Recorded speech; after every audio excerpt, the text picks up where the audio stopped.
presented by DNS Entertainment। प्रेम से बोलिए बीना वाली मैया की।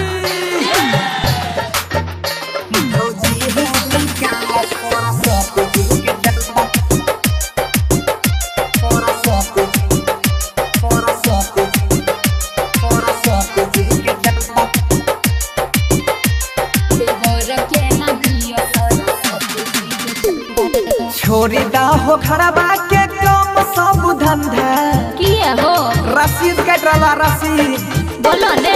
छोरी दा हो खड़बा के कम सब धंधा भौजी है बोलो ने। भौजी है निकाला सरस्वती जी के चंदा भौजी है जल्दी दा सरस्वती जी के चंदा जल्दी जल्दी निकाला ए नाम लिख रे लागल छै लॉकडाउन काम चले मंदा। ए देवर जी सुनै छो ने। लागल छै लॉकडाउन काम चले मंदा देवरा हो बोला न की बात बोला देवरा हो के न दियो पूजा के चंदा देवरा के न दियो सरस्वती जी के चंदा भौजी है जल्दी दा सरस्वती जी के चंदा कह रहे कि ना एने सुने कॉपी लग बोखत रहे छी। बात है बात है मटिया के सीतामढ़ी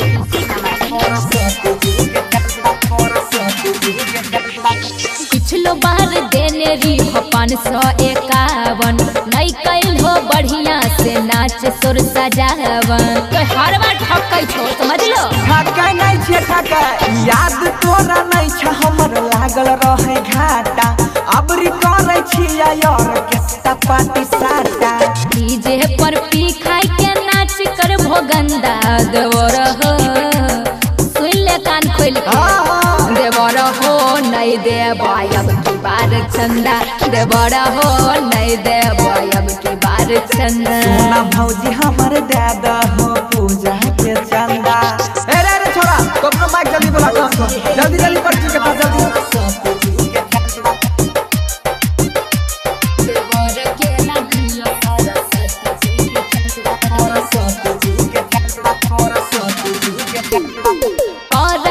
जब हमरा इतना तू जिद हो काटी ले 251 के रसीद हो 200 से कम नहीं चलता है हमर भौजी 500 गइन छिए महंगा वाला पंडाल मूर्ति 200 300 दे होते के न पूरती सोनू मनीष बंसी पैर जैत फंदा देवर हो बोला न भौजी बोला एहो प्रसादी दैले ऐहा लेला पूजा के चंदा देवर हो लेले हई पूजा के चंदा जियो जिया हमर भौजी देला पूजा के चंदा जरूर आइयो मेला में अबरी बंसी एक प्रोग्राम छै शांति रिकॉर्डिंग स्टूडियो राजा जनमानसी।